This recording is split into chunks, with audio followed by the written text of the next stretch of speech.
S&P slashes the credit rating of 15 global big banks, including 6 U.S. institutions, whereas China cuts reserve ratio requirements for banks by 0.5%, and rumors continue to swirl that Italy is insolvent. I'm Alix Steele, and the Morning Call starts right now.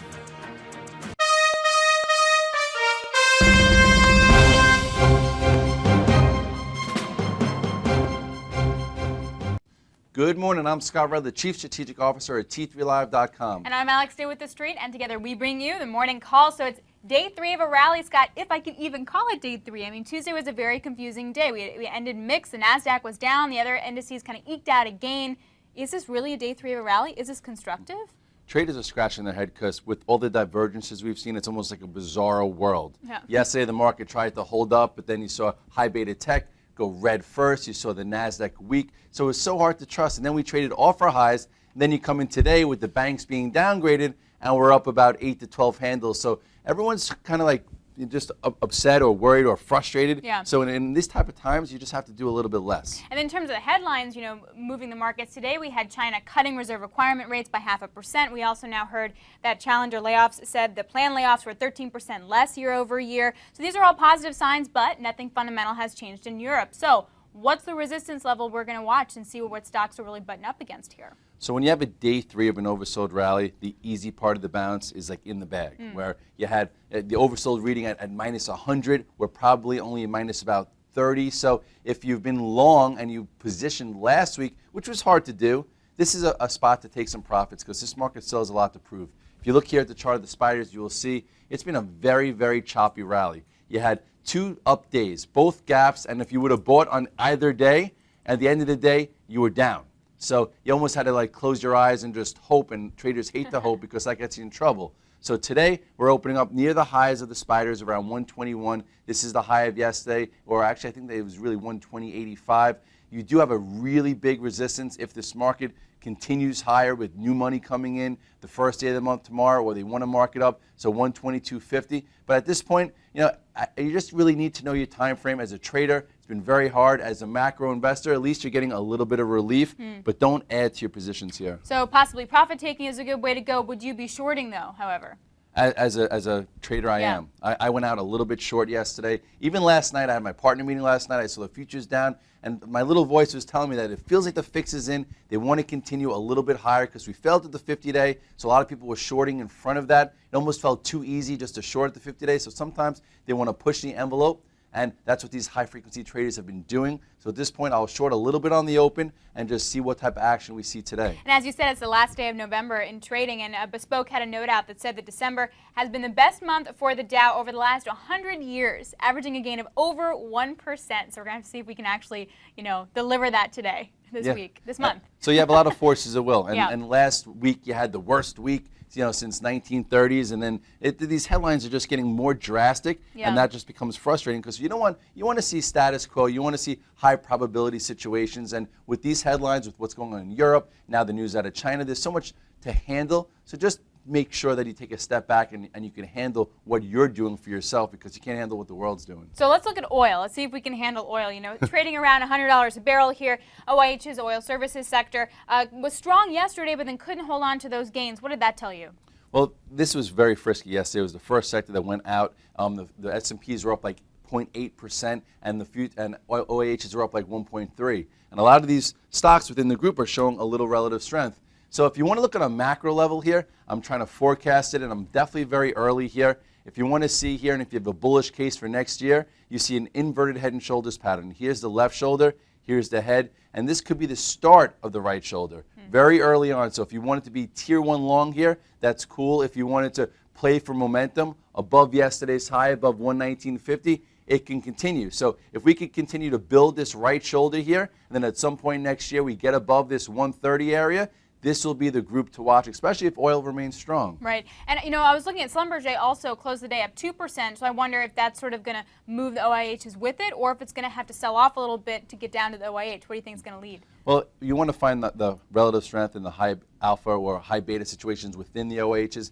And Schlumberger has been something fundamentally rock solid. We've been trying to, stay with this. I drew this morning also. It's very faulty, but here's your left shoulder, here's your head, here's your right shoulder. So if you sold correctly when it broke this little level at 75 and you bought the dip, into the recent support. You know, you could trade it versus this 65, 66. It's going to take a long time for it to, you know, position within here and then get above this area for momentum. But Schlumberger is an investment quality type of stock within this group. And talking about oil prices staying high, I was speaking with a trader at the NYMEX yesterday who expects oil to keep rallying, but up against that resistance level at around 102, that Brent will actually come down to WTI. WTI won't rally to Brent prices because, of course, we have the reversal of the Seaway pipeline, which is going to shorten that spread. But come the end of the year, we're going to see a lot of outflows into oil, possibly going down to 98, 92. Would you be sort of looking at, say, an Exxon or a Chevron as a proxy for that? Well, Chevron right now I think has had some problems in the headlines. I would stay with Exxon because Exxon, you know, at least it could, you know, it could have performance based on its merits and not have the headline risk that we've seen in some of the others. You know, and as far as oil is concerned, we did hit 102. Like you said, that was like a week and a half ago, so that's your point of reference. We hit support around 96, so that's that inside range to trade against. Is there something about, you know, when, in terms of the gold trade, you go long gold, short gold stocks, is there something to that with the oil trade, or is that just too risky? I think if, you know, guys who are looking to go long oil, they also want to be long some of the services and some of the refiners just because they don't like hedge versus each other. A lot of people do go long gold and short the miners, and it's a cute trade and you limit your upside. Right. So as far as Exxon, if we take a quick look at the chart here, XOM, you will see that, you know, remember back when at 74 it rallied above this resistance, and this was a nice trade. And even up here, people are like, oh, what do? I want to buy Exxon. I'm like, you know what? Ascending channels resolved to the downside, and it did. And then it retested the 74 if you go sideways, and it just had a 3-day move. If you're long Exxon, stay it. I think if you wanted to buy the dip, you missed the dip, and it's going to be some resistance right around the 78 area. And then talking about wrapping this up very quickly with one stock that did do really well yesterday is Anadarko, APC. Had a good rally, but the stock is still relatively flat for the year. What's a good strategy to position yourself in this name? If you take a look at this chart, you will see that it is showing relative strength. You want to be long this group. It's above the moving averages. It did hold. It filled this gap way back from early October. It retested it. Again, that's why you don't chase situations if you miss it when you're supposed to buy it. And now it's heading up into resistance around this 78 to 80. It's going to take some time here, but just like the rest of the market, if you miss buying the dip, don't chase it on the third day of this move. Now, the company is presenting at an energy conference tomorrow, so that could provide some kind of juice or catalyst, so just keep that in the back of your mind. I got it. All right. We'll be right back with banks and gold right after this, so stay with us. Hi, I'm Sean Hendelman, CEO of T3Live, where we train, coach, and mentor traders in order to help you put your money to work with confidence. The T3Live approach is a blueprint for you to recognize, adapt, and ultimately take advantage of different market conditions. To begin your training with T3Live, we would like to offer you the opportunity to enroll in our free 30-day online home study course. Fill in your name and email address, and I'll see you on the other side.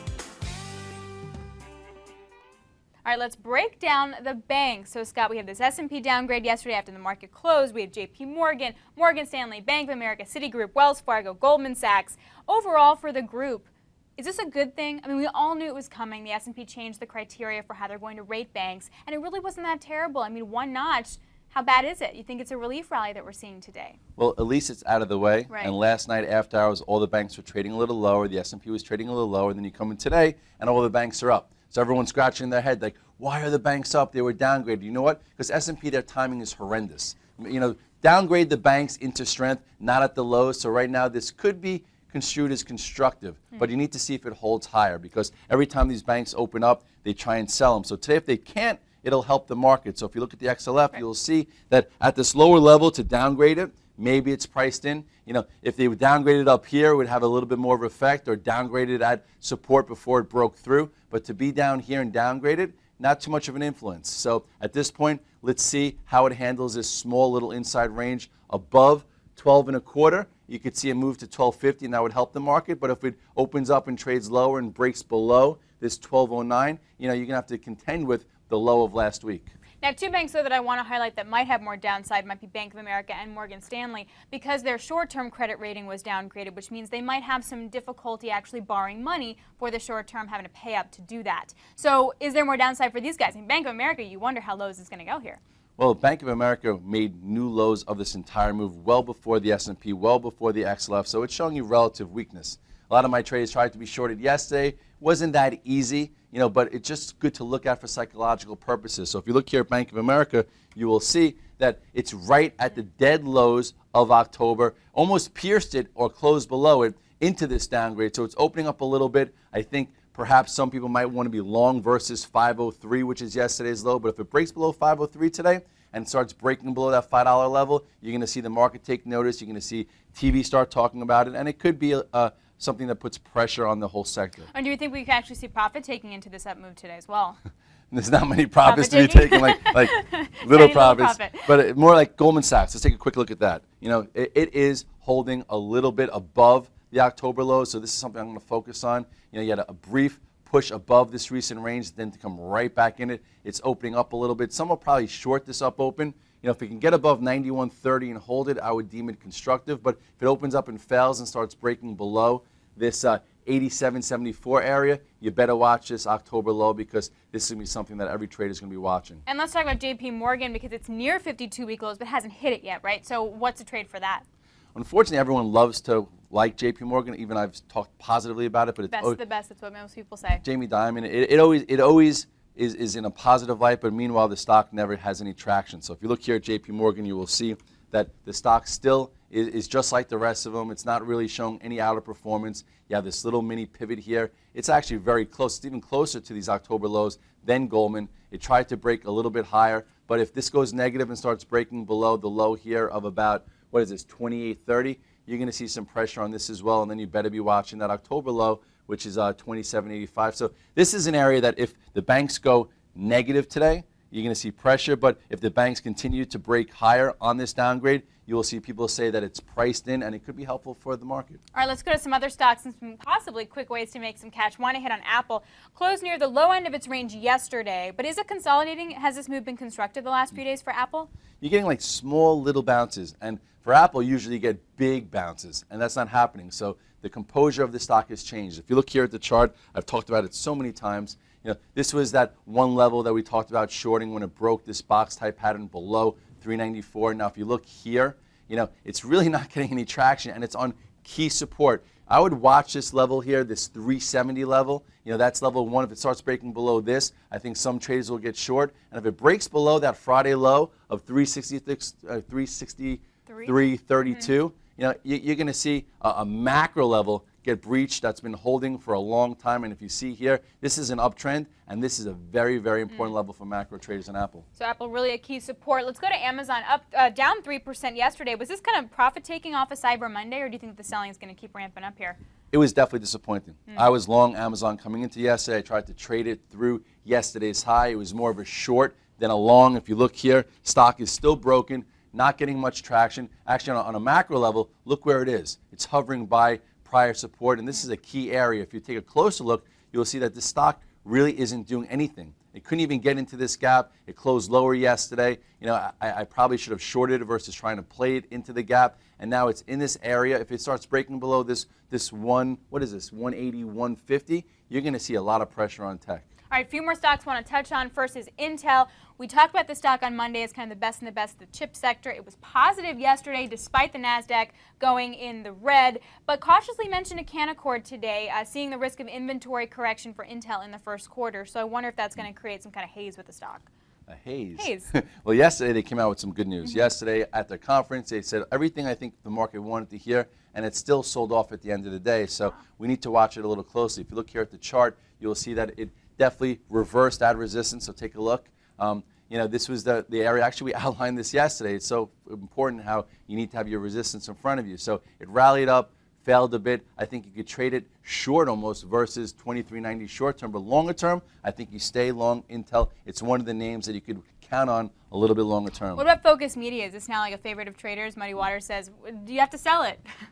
Well, this has been a great vehicle because there's been a lot of volatility, and that's what traders look for, volatility, not 3 up-churning days in a row like the market's giving you. So CEO was on TV yesterday. It didn't go down. If you take a quick look at this insights area, I wouldn't say this is investment quality at all, but below this 14 or so, this 1480, it's a short above this 1854, it could bounce. I'll watch it for some intraday action. And two gold stocks I want to hit on is Randgold up as much as 8% yesterday, reversing those losses from Monday. It got an upgrade to a buy. How constructive was it that it reversed after they had that production miss for 2011? Well, 2 days ago, you were like, okay, where's the support? I like the management. I believe in them. It's a time to buy a dip, and it traded off those lows. So if you bought the dip yesterday and you actively managed your miners, you got rewarded. So if you look here on GOLD, this was the area that we outlined. It's still in here from 2 days ago. This was the support that we talked about. It traded off that, and then it even traded through the high of that day to fill the gap. So at this point, I would say let it go sideways a little bit, but this is still in the game. If you really, truly have to be involved in some miners and you trust this management, which I think you like them, yes, it's something to be involved in, but you don't chase excitement, you buy the dip. And also I just think it underscores that you really have to understand the miners in order to own them, and it really does come down to management and if you can believe them. I mean, if the CEO comes out and says things are crummy, and then they come out and say things are good, you're going to believe that better than someone who's always going to spin the truth. Okay, there you go. That's my side note. I just want to wrap it up with Newmont because it came out with some news today, shut down its Conga mine in Peru. No date to reopen it. We're dealing with protests and environmental issues. The CEO, Richard O'Brien, said, hey, you know what, we're really diversified. We have lots of mines all over the world, so we're going to be fine. I didn't know really how to take that. We'll be fine. We'll be fine. So I wanted to look at the support level we need to watch for this Well, I think Newmont came down enough that perhaps this move or this news could be priced in. If you look here at the chart, you will see that it is, off the highs. This was your recent wedge where it tried to consolidate to figure out whether or not it can make new highs or correct. It's corrected down to some support.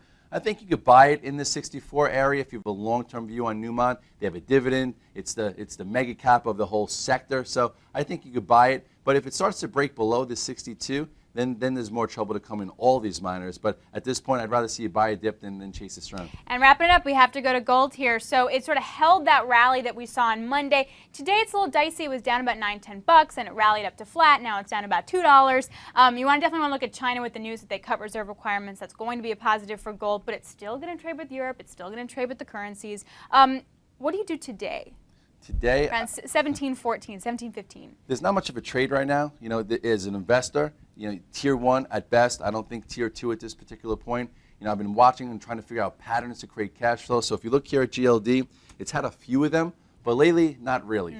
You had a gap up above this minor pivot. It's trying to go sideways. I guess if it was to start getting above 168, 169, you could see a move back to about 171. But this is the breakdown area. There's going to be resistance there. So as a trade, traders aren't having much success. As an investor, you've come a long way. You've made a lot of money. Just stay the course. Trend's still intact, yeah. Trend is still intact, and we'll watch that for the beginning of next year. All right, good stuff. So that's it for us for today. Happy trading, everybody. I'm Alix Steele from The Street. And I'm Scott Redler, Chief Strategic Officer at T3Live. If you don't follow us on the virtual trade floor, make sure to tune in at the recap. We'll go over the day, and we'll look at the day ahead.